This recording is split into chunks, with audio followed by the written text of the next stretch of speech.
Hello, this is Microphone Media. Please like, subscribe, and share. Thank you. ሰላም ጤና ይስጥልኝ እንደምን ዋላችሁ እንደምን አደራችሁ በመላው ዓለም ላይ ያላችሁ አድማጮቻችን ሰላም ለእናንተ ይሁን። ይህ ማይክሮፎን ሚዲያ ቁጥር 2 ነው። ለማይክሮፎን ሚዲያ ቁጥር 2 አዳዲስ የሆናችሁ አዲሱ ቻናላችን ነው አድማጮቼ በአማርኛ ወደ እናንተ የምንመጣበት በፍጥነትም በማደግ ላይ ያለ ነውና ሰብስክራይብ ያላደረጋችሁ ብዙዎች እያያችሁት ነው። ሰብስክራይብ አድርጋችሁ የደወል ምልክቷን ተጫኑ። ኦል የምትለዋን ከተጫናችሁ ሁሉ ጊዜ ይጠቅማሉ ለህዝባችን ብለን አሁን ይዘናላችሁ እንደመጣ ነው። ህዝብ ማወቅ አለበት ሐቁንም ይሄንን ነው። ተደብቆ አይኖርም ብለን ምንለጥፈው ነውና ወደ እናንተ የምናደርገው ነውና ይሄንን ቶሎ በለጠፍን ቁጥር ቶሎ ብሎ ኖቲፊኬሽን ወይ ማስታወቂያ ከዩቲዩብ እንዲላክላችሁ ስለሚያግዝ ነው። ይሄ አዲስ ቻናል ስለሆነ ንገሯቸው እያሉን ስለሆነ ነው። አስታውሷቸው እያሉ ይልኩልናል። ለኛ ብቻ ሳይሆን ለሁሉም ዩቲዩብ ላለው ሰው ይልካል ማለት ነው። አዲስ በተለይ ቻናል ከሆነ ማለት ነው። ይሄንን ያልኩኝ እንግዲህ አድማጮቼ እንደምታዩት ያላችሁ አብይ አህመድ ከጓዶቹ ጋር ወይም ደግሞ ከተላላኪዎቹም በሏቸው የፈለጋችሁ በሏቸው ተሰብስቦ ነው ያለው። ከፍተኛ ቁጣና ፍርሃት ውስጥ ነው ያለው አብይ አህመድ። ይሄ አብይ አህመድ እኔ ስልጣን ለምን ሰዎች እንደሚመኙት አይገባኝም። እውነቴን ነው የምነግርህ። ከአብይ አህመድ ብቻ አይደለም በዚህ ስልጣን ላይ አንድ ጊዜ ከወጡ ምንም ደስታ የሌለው ነው። ነፃነትህን አግኝተህ የፈለክበትን ወጥተህ ከጎረቤቶች ከመንገድ ላይ ካገኘሃቸው ቁጭ ብለህ ተጫውተህ ሻይ ቡና ብለህ እንዴት ደስ ይላል መሰላችሁ። ባለስልጣን ሆነህ ግን ዘላለም የጭንቅ ነው፣ ዘላለም የፍርሃት ነው፣ ዘላለም ማዲያት በማዲያት ሆነዋል። ይሄ ሰውዬ አሁን ስንት ነገር ለብዶ ነው የሚወጣው። ስንት በቃ ሲታጠበው አሉት እንዴ አብይ አህመድ እንደዚህ አይነት ፊት ነው እንደ ያለ ነው የምትሉት ነው የሚሉን እዛ የሚያውቁት ማለት ነው፣ በቅርብ የሚያውቁት እና ይሄንን ግን እንዳያትሄድበት እቺ ስልጣን እንዳትሄድበት እናቱ አስጠንቁላም ይሁን አውቃም ይሁን ለቀልድም ብላ ለሞራሉ ብላ ትንገረው አናቅም። ያ በ7 ዓመት የነግራኛለች 7ኛ ንጉስ ትሆናለህ የምትለዋን አእምሮ ላይ የመጣችበት አሁን ደግሞ ከ10 ቢሊዮን በላይ ዶላር አውጥቶ የሚሰራው ያለው ቤተ መንግስት አንድ የሆነ መንደር ነው። በሙሉ ድሃ ጠል የሆነ ነው። አብይ አህመድ እንደምታውቁት ድህነት የበታችነት ካለ ሁሉ ጊዜ ከዛ መራቅ ነው የሚፈልገው። የሰው ተፈጥሮ ነው እና አብይ አህመድ አሁን ከፍተኛ የሆነ ሰውን ያለማመን ሁሉንም አሁን ብልጽግና ውስጥ ያሉት አያምናቸውም። አሁን የአማራ ተወላጆች የሆኑ ጀነራሎች እናንተ ጀግና ነህ፣ አንተ ይሄ ቁርሱ፣ አንተ ይሄ ራቱ ምናምን ሲላቸው የነበረው እንደዚህ አይነት ስብሰባ ላይ በምንም አያሳትፋቸውም።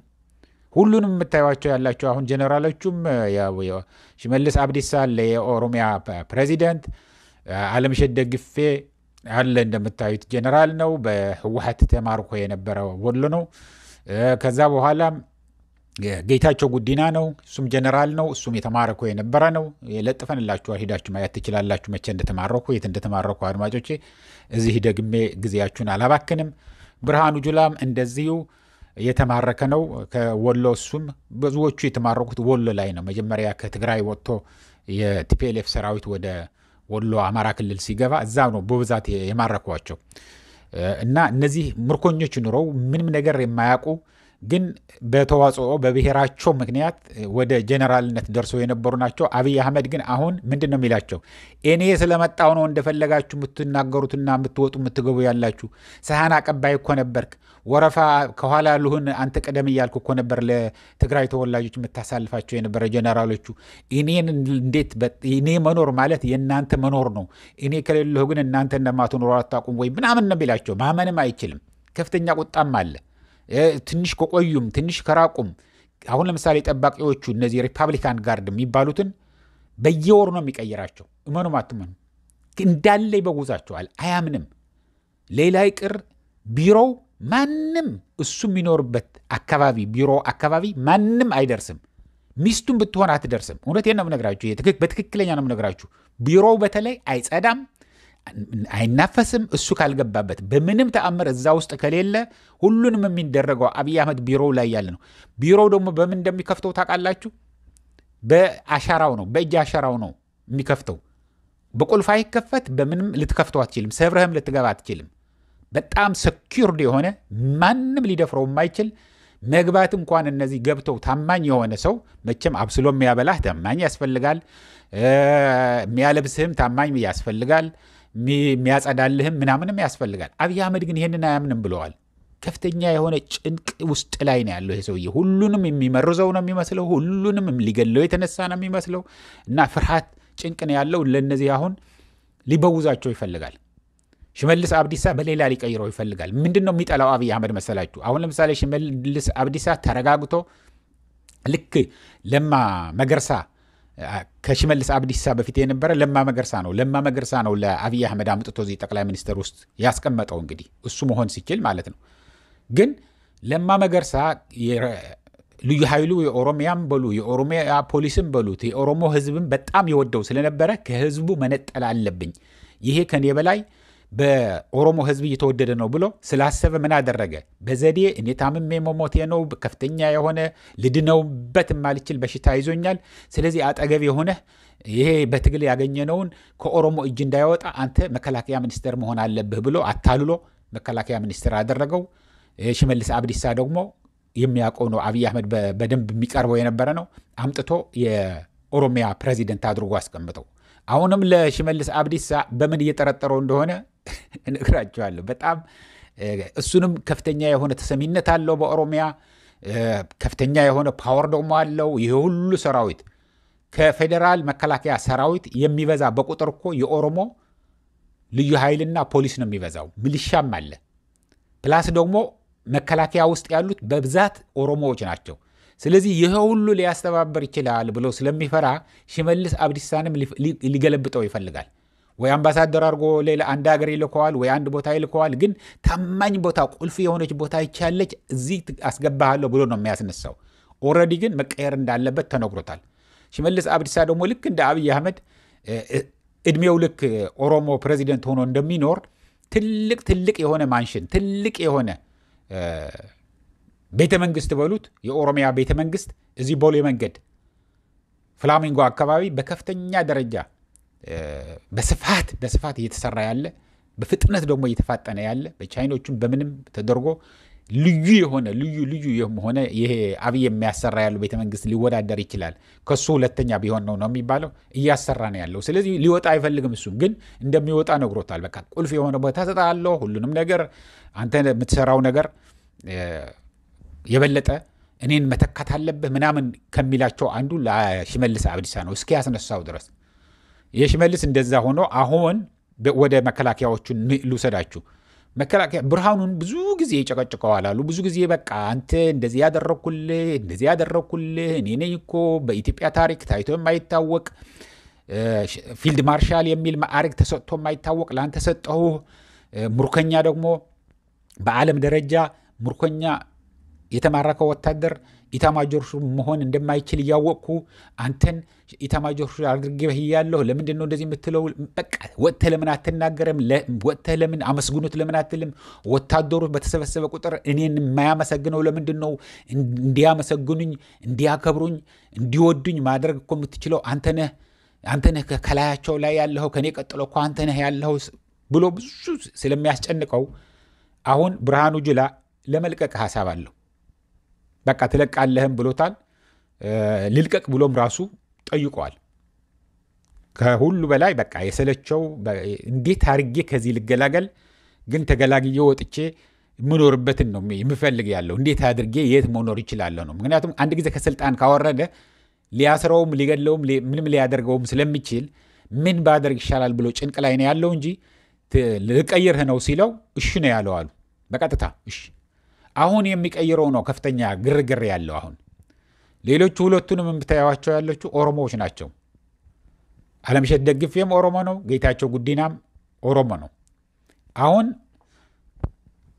ለአለምሸት ደግፌ አንተ ልትተካው ትችላለህ፣ ለከፍተኛ የሆነ ልምድ ስላለህ ከደርግ ከኃይለ ሥላሴ ጀምሮም አንተ ስለነበርክ መሆን ትችላለህ ምናምን የሚል ፍንጭ ይሰጠዋል። ግን ውስጡ እና በሌሎቹንም በሌላ የኦሮሞ ተወላጆችም ድጋፍ ያለው እነዚህ መኮንኖቹ ማለት ነው ድጋፍ ያለው ጌታቸው ጉዲና ነው። ጌታቸው ጉዲና በመሃል ያለው ማለት ነው። እሱን ኢታማጆር ሹም ለማድረግ ነው የሚያስበው ያለው። አንደኛ ነገር ከፍተኛ የሆነ የመዋቅር ለውጥ አድርገዋል መከላከያ ሚኒስቴር። ይህ በሰፊው ሌላ ጊዜ እንመጣበታለን። ግን ከፍተኛ የሆነ የመዋቅር ለውጥ ከፍተኛ የሆነ በሚስጥር የተያዘ ማንንም የማይሰማው ወደ እንዳለ የመከላከያ ሰራዊቱ የወረደ ጽሑፍ አለ። አሁን ለምሳሌ አደራጃጀት አለ አይደለም? ይሄ ኮር ስንት ሰራዊት አለው፣ ስንት መካናይዝድ አለው፣ ስንት እንደዚህ አለው። ይሄን ብቻ ይሄ ሁሉ ዝርዝሩን አሁን አንናገርም፣ ግን እንደዛ የተደረገ ነገር አለ። እሱ በዝርዝር ሌላ ጊዜ እናመጣላችኋለን። ግን ይሄ ለእነዚህን ጌታቸው ጉዲና እንግዲህ እንደ ደንቡ ማን ነው መሆን የነበረበት? ቢያንስ አበባው ታደሰ ነው መሆን የነበረበት። አንደኛ ነገር አበባው ታደሰ አልተማረከም፣ ቅጥረኛ ነው። ኢህአዴግ ወይ ደግሞ ህወሓት የቀጠረው ነው እንጂ የተማረከ እንደነዚህ አይደለም። አንድ በሉ። ሁለተኛ በሲኒዮሪቲም እሱ ነው የሚበልጣቸው። ማዕረጉም ከፍተኛ የነበረ እሱ ነው ቀድሟቸው። ኢታማጆር ሹም መሆን ያለብኝ ብሎ ያምን የነበረም እሱ ነው። ግን ከፍተኛ የሆነ የሙስናና የገንዘብ ስግብግብነት ስላለው በኢህአዴግ ጊዜ ትንሽ ወጥቶ ተገፍቶ ወጥቶ ነበር። አሁን ግን ለስሙ ነው ምክትል ኢታማጆር ሹም አድርገው አስቀምጠውት ያለው እንጂ ተሳፍፎ ነው ያለው። ስብሰባ ላይ አይገኝ፣ ውሳኔ ላይ አይካፈል። ሆን ብሎ አብይ አህመድ እሾህን በእሾህ ነው እንደሚባል አማራ ክልል ወስዶ ቁጭ አድርጎት ነው ያለው። የአማራ ክልል ውጊያውን የሚመራው ከበላይ ሆኖ የሚመራው ማን ነው? እሱ ነው፣ አበባው ታደሰ ነው። አበባው ታደሰ ባህር ዳር ከፍተኛ የሆነ ትልቅ ደረጃውን የጠበቀ ሆቴል አለው፣ ባለፎቅ ማለት ነው። ሀብታም ነው እና ሀብቱ አዲስ አበባም እንደዚሁ አለው። ሆቴል ሳይሆን ፎቅ አለው ይባላል። እርግጠኛ የት አካባቢ እንደሆነ አላቅም። ሞስት ፕሮባብሊ እዛ ቦሌ መድኃኔዓለም አካባቢ ነው ለሁሉንም ተሰጥቶ የነበረው። ይሄ በህጋዊ የተሰጣቸው መሬት ነው፣ በህጋዊ የሰሩት ነው። የቦሌው የአዲስ አበባው በህጋዊ መንግስት የሰጣቸው ለሚኒስትሮች፣ ለአምባሳደሮች፣ ከጀነራል ማዕረግ ጀምሮ ያሉትን ሌተና ምናምን የምትሉትን ጀነራል ምትል ቅጽል ያላቸውን አዲስ አበባ 500 ካሬ ለሁሉም ተሰጥቷቸው የነበረው፣ ሁሉንም እዛ የነበሩ በብሔርም በምንም ሳይለይ ማለት ነው። ለምን ጡረታ ሲወጡ እያከራዩ እንዲጠቀሙ ማለት ነው። ጡረታ ሲወጣ ምን ሆናለሁ ብሎ አሁን በሙስና እንዳይጨማለቁ ይረዳል ተብሎ ነበር የተፈቀደው። ምክንያቱም ጡረታ ሲወጣ የተመቻቸ የገቢ ምንጭ አለኝ፣ ሆቴልን ማነው ፎቄን እያከራየሁኝ እኖራለሁ ምናምን እንዲል ነው። እና አብይ አህመድ ብቻ ከፍተኛ የሆነ ሹምሽር እያደረገ ነው ያለው። ታስታውሳላችሁ ደርግ ሊወድቅ አካባቢ እንዳለ ሹምሽር ሲያደርግ ነበር። አንዱ ያነሳል፣ አንዱ ያወርዳል፣ አንዱ ይገላል። ጀነራሎቹ በሙሉ መፈንቅለ መንግስት ሊያደርጉብኝ ነው ብሎ ጨርሷቸው ነበር። እና አብይ አህመድ አሁን እዛ ቢሮ አካባቢ ራሱ ማርሻል ብርሃኑም ሳይቀር እንዳለ የጦር መሳሪያውን አራግፎ ተፈትሾ ነው የሚገባው። የጥፍር መቁረጫ እንኳን ይዞ አይገባም። እንኳን ሌላ ብረት ያላትን ነገር የጥፍር መቁረጫ ካለች ይዞ መግባት አይችልም። በሙሉ የሚያምነው አንድ የለም። አልኳችሁ እኮ እቺ ዝናሽ የሚለዋት ብቻ ምናልባት መኖሪያ ቤቱ ትጠጋው ይሆናል እንጂ ማንም አያስጠጋም፣ አያምንም። የሚበላ ይመስላል ምናምን የሚያደርግ ይመስላል እንጂ አይበላም። የመንገዱ ሲሄድ ሰው ሲያቀፍ ምናምን ሲያይ እውነት አሁን ሰው ዝም ብሎ ድንገት ዘው ብሎ የሚያቅፈው ይመስለዋል። ተመርጠው የሆነች ቦታ ላይ እንዲቆሙ ተደርገው ለየት ያለ አሁን ለምሳሌ ወይ ቢጫ ወይ አረንጓዴ ያለብሷቸውና ከዛ በኋላ ልክ እንዳዩት ማነው አብይ ብለው ዘለው እንዲመጡ ተዋቸው በቃ ብሎ ሀግ ሲያረጋቸው ምናምን ይታያሉ። ይሄ እንደዛ እንዳይመስላችሁ ሆን ተብሎ የተቀመጡ ናቸው። ማንም ሊጠጋው አይችልም። እነዛ ሲቪል ለብሰው ሴክሬት ሰርቪሶቹ ይባላሉ እዚህ ሀገር። ሴክሬት ሰርቪስ ኢትዮጵያም የደህንነት ሰዎች ብቻ የደህንነት ሰዎቹ እሱን የሚጠብቁት ዩኒፎርም ያደርጋሉ፣ ዩኒፎርም ያላደረጓሉ። እና ማንም እንዳይጠጋ እንኳን ሌላ እዛ ጎደና ላይ ወክ ሲያደርግ ጎደናው ላይ ወጥተው ለመቆም እንኳን በሩቁ ለመቆም አንደኛ በከፍተኛ ደረጃ ተፈትሸው ነው የሚመጡት። ሁለተኛ ነገር ደግሞ ማን እዛ መቆም እንዳለበት እንኳን ይታወቃል። ሌላ ያልተፈቀደለት እዛ ድርሽ አይልም። ስለዚህ አብይ አህመድ እዚህ ላይ ነው ያለው። ከፍተኛ ፍርሃት፣ ከፍተኛ ጭንቀት ከዚህ በዘራቸው አይድረስ። እኔ እውነቴንም ነገረው ስልጣን ለምን እንደሚመኝ የሰው ልጅ አይገባኝም፣ በምንም ተአምር አይገባኝም። ምክንያቱም ነፃነት የሌለው መጥፎ ነገር፣ ሌሊት አተኛበት፣ ሰላም የለህ ከቤተሰቦች ወጥተህ እንደፈለክ ወጥተህ አሁን አዲስ አበባ ነዋሪ ከሆንክ ወጥተህ በቃ ድራፍትህን ይዘህ ቢራህን ይዘህ የምትጠጣውን ነገር ውሃህንም ይዘህ ቁጭ ብለህ በረንዳ ላይ ከጓደኞችህ ከዘመዶችህ ጋር ቁጭ ብለህ እየተጫወትክ የሳቅ ከፈላ በኋላ ደግሞ ወደ ፈለግክበት ደግሞ ብድግ ብለህ የምትሄድበትን ነበረ።